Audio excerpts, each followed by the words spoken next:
Our first reading is from Matthew chapter 7, verses 7 through 11. Ask, and you will receive.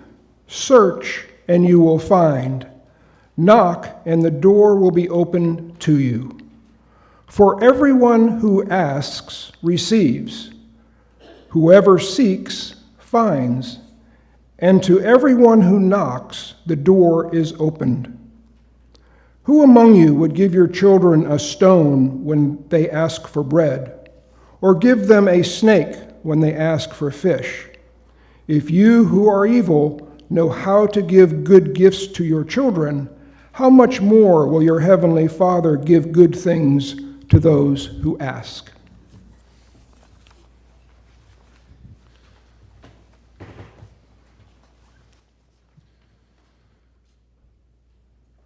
The reading Gary just shared with us, of course, comes from the Sermon on the Mount.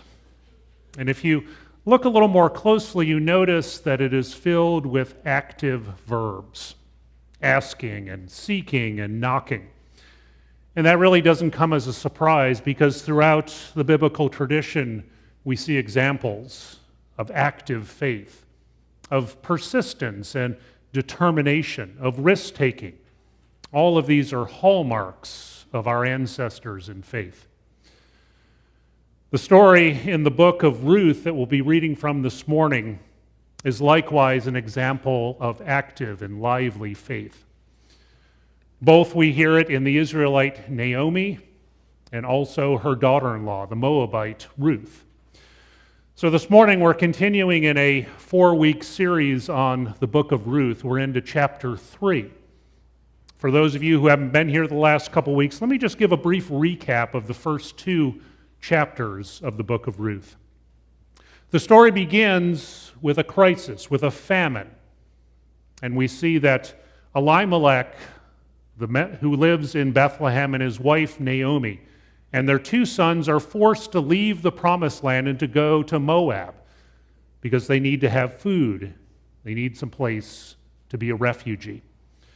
And while they're there, unfortunately, the husband, Elimelech, dies fairly quickly. But Naomi still has her 2 sons, and they both marry Moabite women. One is named Orpah, and the other is named Ruth, who, of course, is the title character of our book. But then a few years later, tragically, both of the sons also die. And so Naomi is left in a foreign country with 2 Moabite daughters-in-law without much going for her. Because remember, women in particular were very vulnerable in the culture of the time.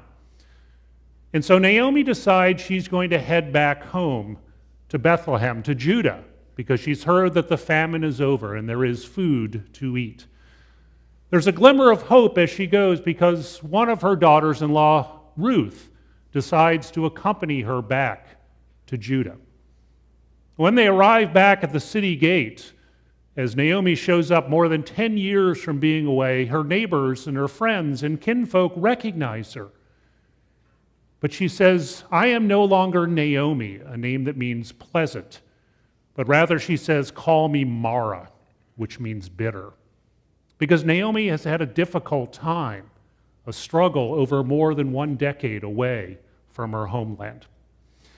Ruth is with her as well, but Ruth now is an immigrant. She's a stranger in a strange land who has no husband or father-in-law to protect her, and so she too is quite vulnerable. We heard last week that as they arrive back home, Ruth goes out to glean. She's going to take whatever is left in the fields on the edges, and hopefully that'll provide enough for her and Naomi to live. So they're in a very precarious situation. But a male relative of Naomi, a man named Boaz, enters the story as a kind of protector. He shows kindness to Ruth, allows her to glean in his field, and also gives her some extra food so that she may take that home to Naomi. However, Ruth and Naomi, as chapter 2 comes to an end, are still in a very perilous position. It's not clear how they're going to survive. This morning, we're moving on to chapter 3.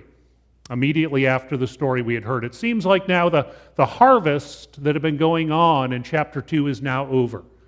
So we're maybe a few weeks or a few months past that as we enter the story. Before we hear it read, I do want to mention one term that we'll hear mentioned in the story, and it's the Hebrew word goel. It means something like a kinsman or a redeemer for a family. It usually was a male relative who was closest to the women in the story. And they had to provide a whole range of different functions. There were duties that they had to protect those who were part of their tribe. And as you'll hear, Boaz is called a goel, a redeemer in the story. He has the ability, perhaps, to buy back the land of Naomi's husband, to provide some security for both Naomi and Ruth. So like we have the last couple of weeks, we're going to listen to an audio version of this story read. It's a pastor and storyteller named Jason Chestnut, and I think he does a wonderful job of bringing this story alive. So I'm going to have Marlene turn on the microphone for the speaker here, and let's listen again to Ruth chapter 3.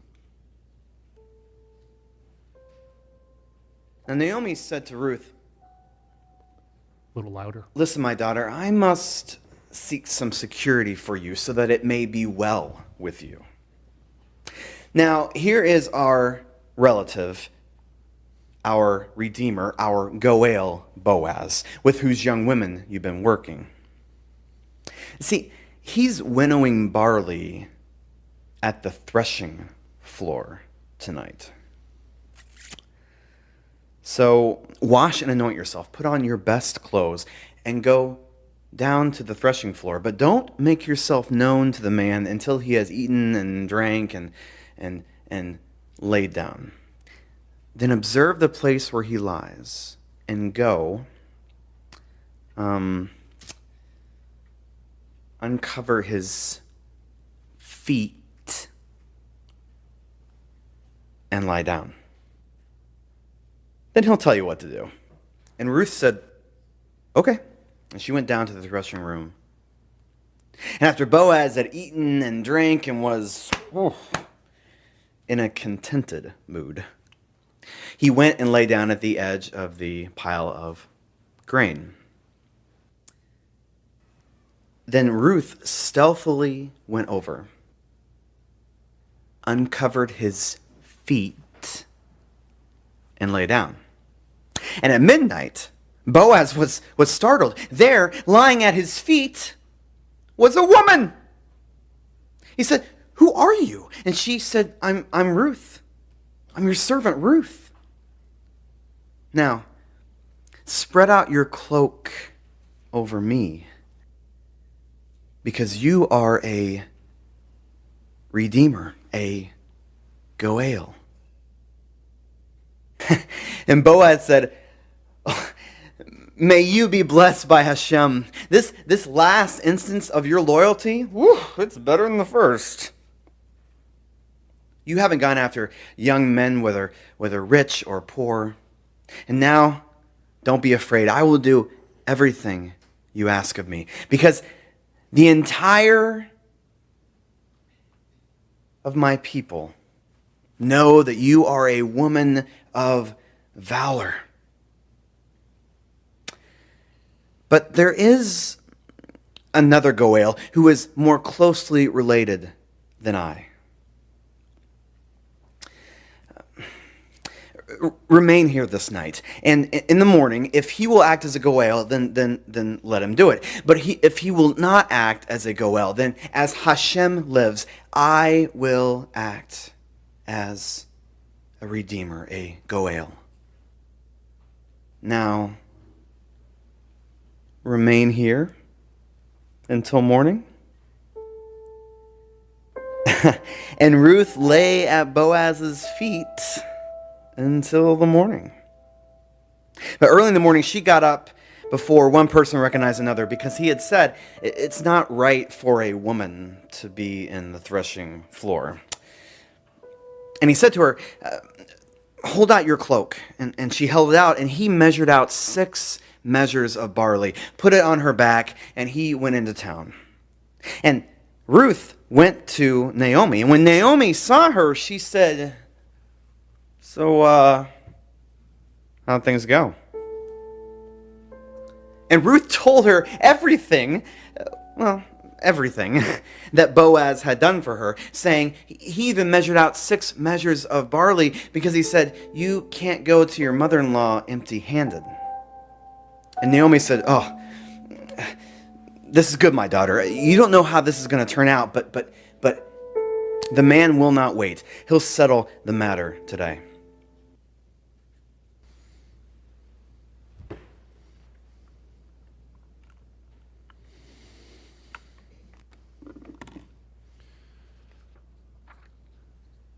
We'll have to wait for next week to hear the conclusion, as we kind of leave us hanging there. As someone in our Bible study said, it kind of sounds like a soap opera.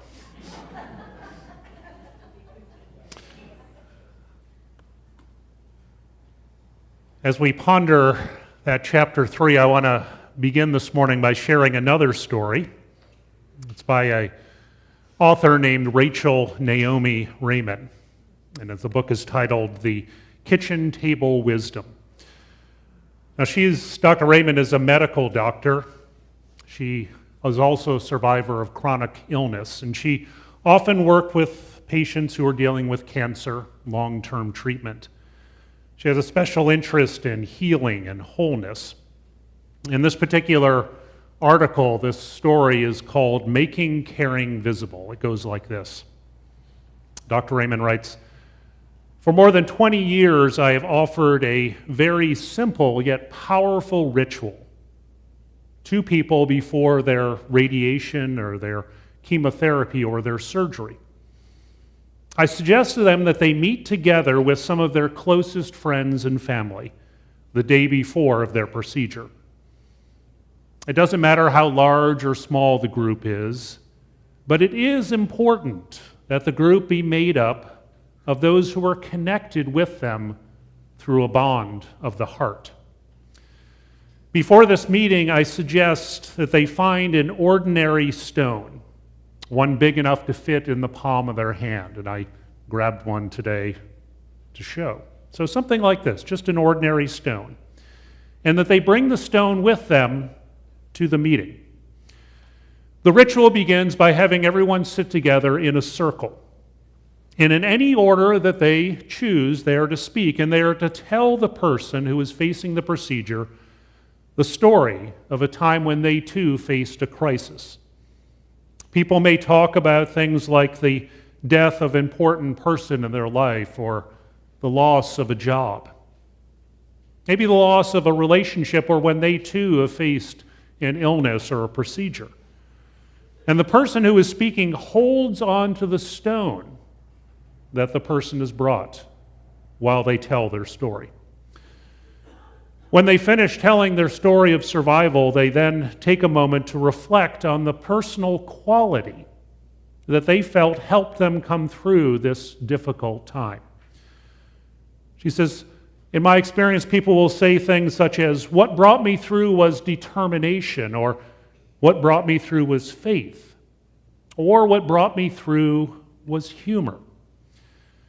And when they have named the quality of their strength, they speak directly to the person who is preparing for surgery and treatment and say, I put determination in this stone for you, or I put faith, or I put humor in this stone for you. Often what people say is surprising. Sometimes they tell of crises that happened when they were young, or some talk about wartime experiences. Often they tell stories that even other members of their family have not ever heard before. Or they attribute their survival to qualities that maybe aren't ordinarily seen as strengths. It's usually a very moving and intimate meeting. And often all the people who participate say that they feel strengthened and inspired by it. After anyone has spoken, the stone is then given back. After everyone has spoken, the stone is then given back to the patient, who takes it with them to the hospital to keep nearby and to hold in their hand when things get hard. I have had several patients go to their chemotherapy, to their radiation, and even to their surgery with their stones strapped with adhesive tape to the palm of one of their hands, or even to the bottom of their foot. Over the years, many oncologists and surgeons in our community have learned about the stones from their patients, and they are very careful about them. One surgeon even had his staff go through the hospital laundry in search of a stone that was accidentally thrown away with the sheets in the recovery room. I asked him why he had done this, and he laughed and he said, "Listen, I've seen people do badly after surgery and even die when there's no reason other than the fact that they believed that they wouldn't make it. And so I need all the help that I can get in things like this stone." Of course, no one goes to chemotherapy or radiation or the operating room without the thoughts and the hopes and the prayers of the people close to them. But the stone seems to make that much more plain and obvious to people. It reminds them of the strength and the beauty of what is often hard to grasp. And so in an environment, a medical environment that is highly technical and sterile, the stone helps connect them to the earth, to the reality of their family and their friends. And so this ritual I found is one of the oldest ways to mobilize the healing power of community, because it takes the caring of the community that is visible, tangible, and real to bring its power upon the patient. Now, as I thought about that story, I was particularly touched by that understanding of those people reflecting on their own experiences, talking about what that brought them through the difficult time, whether faith or determination or prayer or even humor. And when they name that, they take that stone and they put that quality in it and hand it off, something to be held on to in difficult times. I think in many ways the story we find here in the Book of Ruth is kind of like the stone that is passed on to those in need. It's a story that is meant to be shared. It's a story that we are to take with us in times of difficulty and of crisis. Because at the heart of this story is an invitation to remember the mysterious presence of God and those qualities that we share with one another that so often get us through a tough and difficult time. And so with that in mind, I want to turn to chapter 3 of Ruth and take a little closer look. Because the crisis here, of course, is not of chemotherapy or radiation or treatment of some kind, but in many ways, the situation is just as dire and dangerous for the two women in the story. Because their husbands now are dead. They have no children. They have, it seems, no close relatives or kinsmen to care for them. They are in many ways alone in the world. And if they don't find help, they are destined to live off the scraps left behind by others, gleaning in the field and hoping and praying to survive. In many ways, their future looks pretty bleak.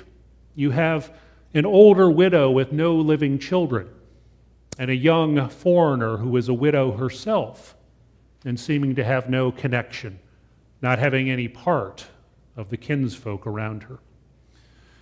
And so as they face this dire situation, we hear today that Naomi begins to take things into her own hands and to take action. She hatches a plan for both Ruth and for her own security. Because remember, in this context of her cultural world, it is only a male relative who can provide both financial and physical security for the women. That is the only way that they can survive. And so as we heard, Naomi says to Ruth, dress yourself up, bathe, put on your best clothes, take off perhaps the mourning clothes that you've been wearing since you arrived, and go down to the threshing floor, because we know that your kinsman, my kinsman Boaz, who has shown us kindness, is there. And when he's finished eating and drinking, when he lays down by that huge pile of grain that he has just threshed out, see where he does, and then go and lay beside him and do as he says. And so, of course, Ruth does what Naomi asks. She goes by night, stealthily, she sneaks out, and this would mean going out of town, maybe beyond the town wall, out into a rural area, there where the threshing floor is. And she lays down beside Boaz. And in doing so, she is risking her reputation and her honor. And she spends the night there. And as we hear, she boldly begins to remake the future, not just for her, but also for Naomi. Now, as you can imagine, commentators and preachers have speculated for centuries about exactly what went on out there on the threshing floor. What does it mean to uncover someone's feet? And what are some of the innuendos, perhaps, that are there? Now, you could spend hours going over those different details and speculating, but I think what the really important piece here is, and something maybe we overlook, is the boldness of Ruth and the integrity of Boaz. Because remember, Naomi said to Ruth before she left, when you go and lie down, do exactly what he tells you to do, and just wait and be passive. After all, Ruth is a stranger and an alien to the Hebrew culture. We might imagine that she would follow protocol and be very careful, do exactly what wise old Naomi tells her. But of course, we know that's not what happens. When Boaz wakes up to the surprise of seeing the young woman laying there next to him, it is Ruth who takes the initiative, and she tells Boaz what he is supposed to do. She says, I'm Ruth, your servant, the one whom you know. And she says, spread your cloak over your servant, for you are the Redeemer, the Goel, the one who can save us. Now, that term to spread a cloak over a woman is one that means to take her into your household, basically to marry her and make her part of your kinsfolks. So Ruth, in other words, goes in and she basically proposes to Boaz and says, you're going to marry me. And in doing so, both she and Naomi will come under the protection of this wise and wealthy and generous landowner. And maybe even more surprisingly, Boaz responds positively. And he says, yes, this is a blessing. We'll take care of it tomorrow, so we'll hear more in chapter 4, but it's a very positive response. Now, I want to point out one detail that can be easily overlooked in this kind of interesting scene out there on the threshing floor. You may remember a couple weeks ago at the end of chapter 1, as Naomi and Ruth return back to Nazareth, we hear the barley harvest has begun. We hear the crunch of the barley seeds that are under their feet. And then last week, the harvest is being brought in as there is a sign of goodness happening, that there's a glimmer of hope. And so it's not a coincidence that this scene takes part on the threshing floor, where the grain and the barley are separated from the chaff, and the goodness is gathered together. It is a sign of hopefulness and of abundance, and that's where we hear that lived out today. Here's how one writer describes the scene. There on the threshing floor, under the cover of darkness and of his cloak, Ruth and Boaz exchange the equivalent of marriage promises. And as they do, God is at work. Through Boaz, God's rescuing Ruth from a marginal life of gleaning as a foreigner. But equally so, through Ruth, God's at work rescuing Boaz, who is apparently alone. And love now is moving in to his home. And through Ruth, God is also at work rescuing Naomi, who seemed to have a bleak future there back in Nazareth, in Bethlehem. In our gospel lesson that Gary shared a few moments ago from Matthew 7, Jesus said, "Ask, and it will be given to you. Search, and you will find. Knock, and the door will be opened for you." Now, of course, Jesus spoke these words hundreds of years after the story of Ruth and Naomi. But it's not too far-fetched to think that Jesus had heard this story read again and again at the annual harvest festivals. That Jesus wasn't making some connection to this persistent and determined faith that he so often calls for. After all, Ruth, it turns out, is the great-grandmother of King David. And in fact, Ruth is named back in chapter 1 of Matthew as one of the descendants, one of the forebearers of Jesus himself. And it is, of course, from the house of David, from there in Bethlehem, that Jesus is descended.